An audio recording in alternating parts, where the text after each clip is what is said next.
जय भीम साथियों, equality and justice Patiala YouTube channel से मैं इंजीनियर हरदीप सिंह चुंबर और साथी नॉलेज ऑफ कॉन्स्टिट्यूशन संविधान का ज्ञान का एक धारावाहक चला रहे हैं, जिसके हर एक एपिसोड में संविधान के अनुच्छेदों की जानकारी साझी करते हैं। आप देखते रहें। आप अपने चैनल को प्लीज लाइक और सब्सक्राइब करना ना भूलें। आप संविधान के 5वें अध्याय पर बने वीडियो देख रहे हैं। पिछले अनुच्छेद में संसदीय प्रक्रिया के नियम और संचालन की 46वीं वीडियो बनाकर इसके 118 तक कुल अनुच्छेदों की जानकारी साझा कर चुके हैं।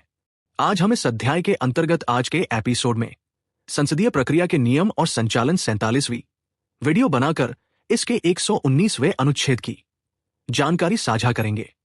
ये अनुच्छेद भारतीय संविधान के अनुच्छेद 117 से लिया गया है, जो वित्तीय विधेयकों से संबंधित विशेष प्रावधानों की रूपरेखा प्रस्तुत करता है। जय भीम साथियों, आज की वीडियो के बारे में आपको चुंबर साहब ने बता ही दिया है कि आज हम संसदीय प्रक्रिया के नियम और संचालन पर बात करेंगे। बता दें कि यह कानूनी अंश बताता है कि संसद को वित्तीय मामलों से संबंधित प्रक्रिया को कानून द्वारा विनियमित करने का अधिकार है, खासकर जब भारत की संचित निधि से धन के विनियोग के लिए विधेयक आते हैं।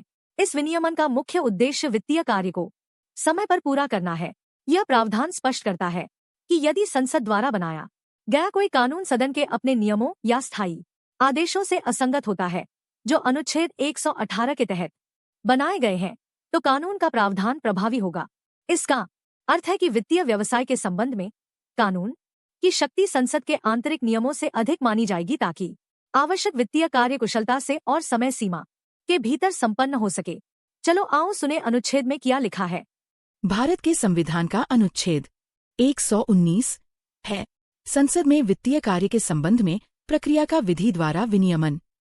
संसद वित्तीय कार्य को समय पर पूरा करने के प्रयोजन के लिए किसी वित्तीय विषय से संबंधित या भारत की संचित निधि में से धन के विनियोग के लिए किसी विधेयक से संबंधित संसद के प्रत्येक सदन की प्रक्रिया और कार्य संचालन का विधि द्वारा विनियमन कर सकेगी, और यदि और जहां तक इस प्रकार बनाई गई किसी विधि का कोई उपबंध अनुच्छेद 118 के खंड 1 के अधीन संसद के किसी सदन द्वारा बनाए गए किसी नियम से या उस अनुच्छेद के खंड 2 के अधीन संसद के संबंध में प्रभावी किसी नियम या स्थायी आदेश से असंगत है, तो ऐसा उपबंध अभिभावी होगा। नमस्कार, एक बार फिर से स्वागत है। और आज हम संविधान के एक कोने में झांक रहे हैं, मतलब एक ऐसा अनुच्छेद जो शायद रोजमर्रा की बातचीत में उतना नहीं आता, पर देश चलाने के लिए, खासकर पैसों के मामले में बहुत जरूरी है। हाँ, हम बात कर रहे हैं अनुच्छेद 119 के। बिल्कुल, ये वो अनुच्छेद है जो हमारी संसद को अपने वित्तीय कामकाज को, मतलब फाइनेंशियल बिजनेस को चलाने के लिए खास नियम बनाने की ताकत देता है। हमारा सोर्स जाहिर है भारत का संविधान ही है, और आज हम ये समझने की कोशिश करेंगे कि भाई संसद जो खुद ही सारे कानून बनाती है, उसे अपने ही पैसों वाले काम को टाइम पर खत्म करने के लिए अलग से, वो भी कानून बनाकर, प्रोसीजर तय करने की जरूरत क्यों पड़ गई। ये थोड़ा सोचने वाली बात है ना, कि नियम बनाने वाले को ही अपने काम के लिए स्पेशल नियम चाहिए। चलिए इसी को आज खोल कर देखते हैं। तो सबसे पहले ये अनुच्छेद 119 कहता क्या है, आसान शब्दों में। हाँ, तो देखिए, अनुच्छेद 119 सीधा सीधा संसद को ये पावर देता है कि वो वित्तीय मामलों के लिए और खास तौर पे उन विधेयकों के लिए जिनसे भारत की संचित निधि, मतलब कंसोलिडेटेड फंड ऑफ इंडिया से पैसा निकाला जाना है, एप्रोप्रिएशन बिल्स जिन्हें कहते हैं। हाँ बिल्कुल, एप्रोप्रिएशन बिल्स। तो उनके संबंध में संसद के दोनों सदनों की जो प्रक्रिया है, जो कामकाज का तरीका है, उसे रेगुलेट करने के लिए, मतलब नियम तय करने के लिए संसद कानून बना सकती है। अच्छा, कानून बना सकती है। हाँ, और इस सब का जो कोर आइडिया है, जो मुख्य लक्ष्य है, वो है वित्तीय काम का समय पर पूरा होना। Timely completion of financial business, ये समय पर पूरा होना, यही की फ्रेज है यहाँ। टाइमली कंप्लीशन, बिल्कुल। और यहाँ जो बात ध्यान खींचती है वो यही समय पर पूरा होना या टाइमलीनेस वाला पहलू है। जरा सोचिए, हाँ, अगर देश का बजट मान लीजिए कुछ हफ्ते भी अटक जाए तो क्या क्या हो सकता है। सरकारी मुलाजमों की तनख्वाहें शायद वक्त पर न मिले। ओह हाँ, बिल्कुल। कोई जरूरी विकास का प्रोजेक्ट रुक सकता है, या मान लीजिए कोई रक्षा सौदा है, उसमें देरी हो सकती है। कोई बहुत जरूरी जनकल्याण योजना का पैसा अटक सकता है, मतलब सरकार का पूरा कामकाज ठप पड़ सकता है। हाँ, और इसका असर तो फिर सीधे अर्थव्यवस्था पर और लोगों पर पड़ेगा। बिल्कुल, सीधा असर। तो अनुच्छेद 119 असल में इसी तरह की एक वित्तीय गड़बड़ी या कहें कि अराजकता से बचने का एक संवैधानिक तरीका है। ये पक्का करता है कि पैसे से जुड़े जरूरी काम वक्त पर हों, गाड़ी पटरी से ना उतरे। हाँ, ये बात तो समझ में आती है कि फाइनेंशियल मैटर्स में देरी कितनी महंगी पड़ सकती है। लेकिन फिर भी एक सवाल मेरे मन में आ रहा है। पूछिए। संविधान का अनुच्छेद 118 तो पहले से ही है। वो तो संसद के हर सदन को, मतलब लोकसभा को और राज्यसभा को, अपनी प्रक्रिया चलाने के नियम बनाने की पूरी आजादी देता है। हाँ, देता है। लोकसभा के अपने रूल्स ऑफ प्रोसीजर हैं, राज्यसभा के अपने हैं।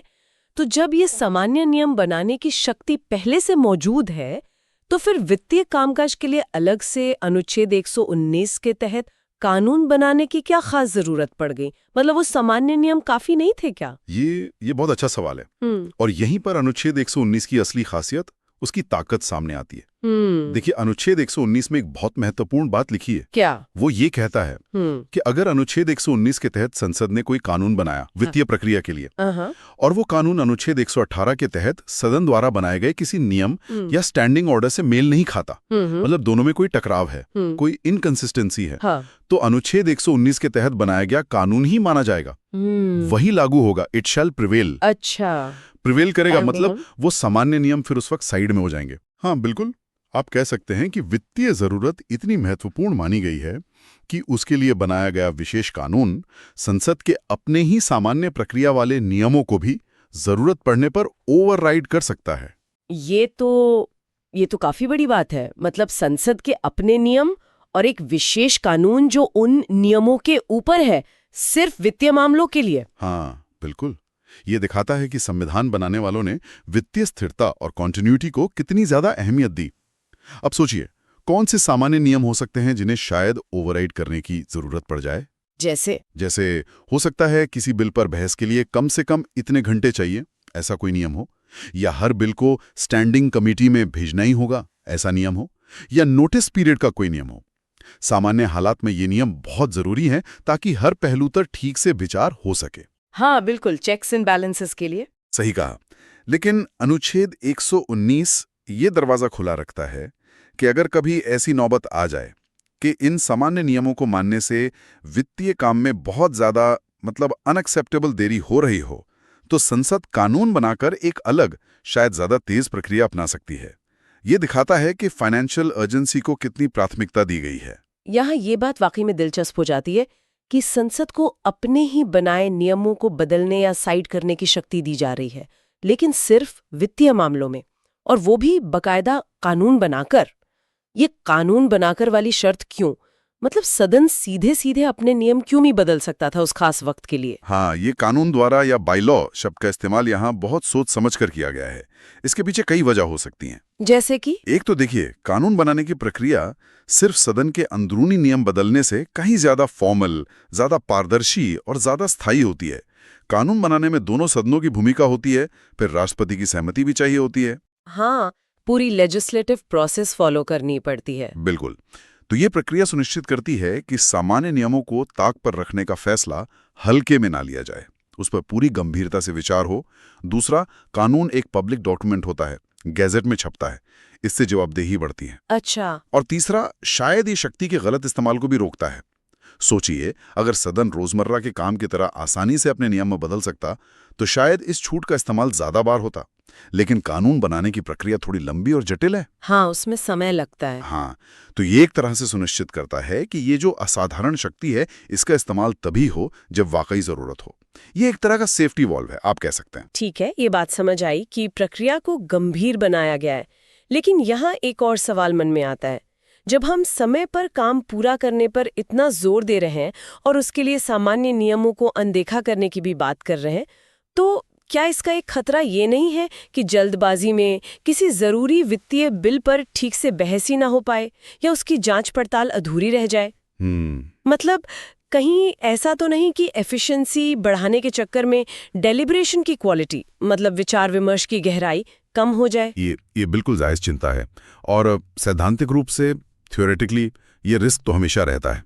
जब भी आप किसी प्रक्रिया को तेज करते हैं, तो ये संभावना बनती है कि शायद कोई बारीकी छूट जाए या किसी मुद्दे पर उतनी बहस ना हो पाए जितनी सामान्य स्थिति में होती। तो फिर इसका हल क्या है? यही पर संसदीय विवेक, जो पार्लियामेंट्री विजडम है, जो परंपराएं हैं और जो सदन के अध्यक्ष होते हैं, स्पीकर या चेयरमैन, उनकी भूमिका बहुत महत्वपूर्ण हो जाती है। अनुच्छेद 119 शक्ति तो देता है, पर यह नहीं कहता कि सारी बहस या जांच खत्म ही कर दो। वो कहता है प्रक्रिया को विनियमित यानी रेगुलेट किया जा सकता है। रेगुलेट, अच्छा। हाँ, इसका मतलब ये हुआ कि कानून बनाकर प्रक्रिया को मॉडिफाई किया जा सकता है। जैसे शायद बहस का समय घटा दिया जाए या कमेटी स्टेज को छोटा कर दिया जाए या शायद उसे स्किप कर दिया जाए किसी खास मामले में। लेकिन पूरी तरह से बहस को खत्म कर देना वो शायद इरादा नहीं है। असल में ये हमेशा एक संतुलन बनाने की कोशिश है, एफिशिएंसी और थरो डिलिब्रेशन के बीच।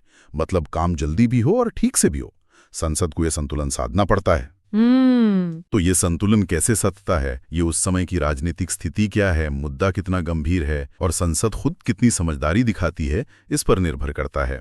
लेकिन हाँ, ये मानना पड़ेगा कि संविधान ने कम से कम वित्तीय मामलों में समयबद्धता को, टाइमलाइननेस को थोड़ा ज्यादा वजन जरूर दिया है।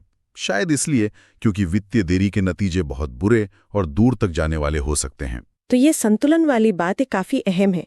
अब अगर हम इन सब तकनीकी बातों से थोड़ा हटकर देखें तो इसका निचोड़ क्या है? ये अनुच्छेद 119, ये प्रिवेल वाली बात, ये कानून बनाने की शर्त, ये सारी जानकारी एक आम नागरिक के लिए, मतलब हमारे सुनने वालों के लिए कैसे मायने रखती है? उनकी रोज की जिंदगी से इसका क्या लेना देना है? देखिए, अगर हम इसे बड़े कैनवास पर देखें तो ये अनुच्छेद भले ही पर्दे के पीछे काम करता लगे, पर ये हर नागरिक के जीवन को कहीं ना कहीं छूता है। कैसे? हम सब टैक्स देते हैं ना? हाँ। ये पैसा कहाँ जाता है? भारत की संचित निधि में, कंसोलिडेटेड फंड ऑफ इंडिया। इसी फंड से सरकार अपने सारे खर्चे चलाती है। सड़कें बनवाना हो, अस्पताल चलाने हो, स्कूल हो, सेना का खर्च हो, किसानों को सब्सिडी देनी हो, सरकारी कर्मचारियों की तनख्वाह हो, सब यहीं से आता है। हाँ, ये तो देश का खजाना है एक तरह से। बिल्कुल। लेकिन सरकार इस खजाने से 1 रुपया भी खर्च नहीं कर सकती जब तक संसद इजाजत न दे, और ये इजाजत मिलती है एप्रोप्रिएशन बिल्स के पास होने से। अच्छा। अब सोचिए, अगर इन एप्रोप्रिएशन बिल्स को पास करने की प्रक्रिया ही किसी नियम कायदे में फंसकर लेट हो जाए तो क्या होगा? तो सरकार के पास खर्च करने के लिए पैसा ही नहीं होगा। सही बात। तो हो सकता है सड़क बननी रुक जाए, स्कूलों में टीचरों की तनख्वाह लेट हो जाए, किसी जरूरी दवाई की सप्लाई में दिक्कत आ जाए, मतलब सरकार का काम ही रुक जाएगा। हाँ, और फिर लोगों तक पहुंचने वाली सेवाएं रुक जाएंगी। बिल्कुल। अनुच्छेद 119 इसी चीज को रोकने में मदद करता है। यह सुनिश्चित करता है कि संसद इन जरूरी वित्तीय विधेयकों को समय पर पास कर दे, ताकि सरकार का काम बिना रुकावट चलता रहे और जो सेवाएं लोगों तक पहुंचनी है वो पहुंचती रहें। तो कहने को ये एक प्रक्रिया का नियम है, पर इसका सीधा असर गवर्नेंस की इफेक्टिवनेस पर पड़ता है। मतलब सरकार कितने अच्छे से काम कर पा रही है इस पर। हाँ, एक कुशल और समय पर काम करने वाली वित्तीय प्रक्रिया एक बेहतर ढंग से चलने वाले देश की पहचान होती है, और उसका फायदा आखिरकार हर नागरिक को मिलता है। तो ये सिर्फ संसद का अंदरूनी मामला नहीं है, ये इफेक्टिव पब्लिक एडमिनिस्ट्रेशन की, मतलब अच्छे शासन की लीड की हड्डी का हिस्सा है। वाह, इस तरह से देखने पर तो इसका महत्व एकदम साफ हो जाता है। ये सिर्फ कोई सूखा सा नियम नहीं है, बल्कि देश की जो वित्तीय मशीनरी है उसे चालू रखने वाला एक बहुत जरूरी पुर्जा है। बिल्कुल। तो अगर हम आज की चर्चा को समेटें तो हमने अनुच्छेद 119 के जरिए ये समझा कि हमारा संविधान संसद को ये खास ताकत देता है कि वो वित्तीय काम समय पर हो, ये सुनिश्चित करने के लिए जरूरत पड़ने पर अपने सामान्य प्रक्रिया के नियमों को भी साइड में रखकर विशेष कानून बना सकती है। सही।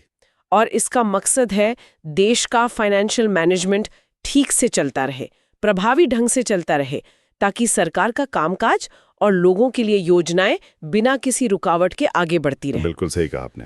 और इस पूरी चर्चा के बाद एक विचार शायद मैं छोड़ना चाहूंगा जिस पर हम सब सोच सकते हैं। हाँ, जरूर। हमने देखा कि अनुच्छेद 119 वित्तीय एफिशिएंसी और टाइमलीनेस के लिए कितना जरूरी है। हमने ये भी देखा कि ये शक्ति कानून बनाकर ही इस्तेमाल होती है, जो इसे गंभीरता देता है।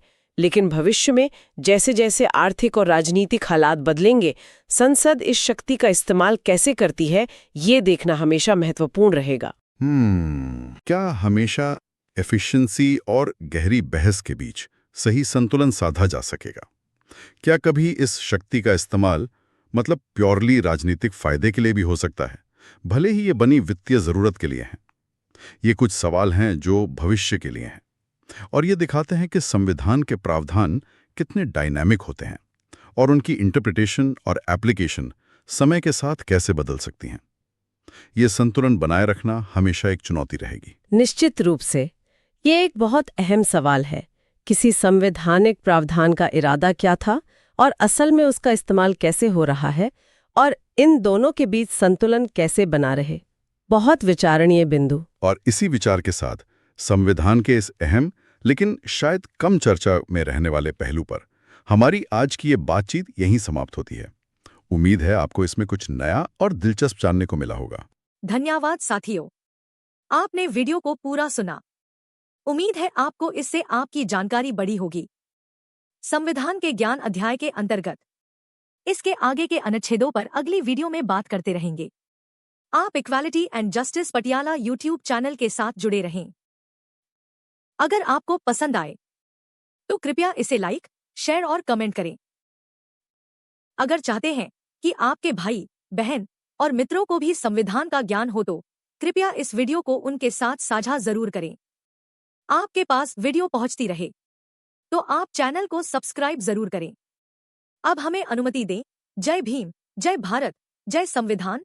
Please take care your own self.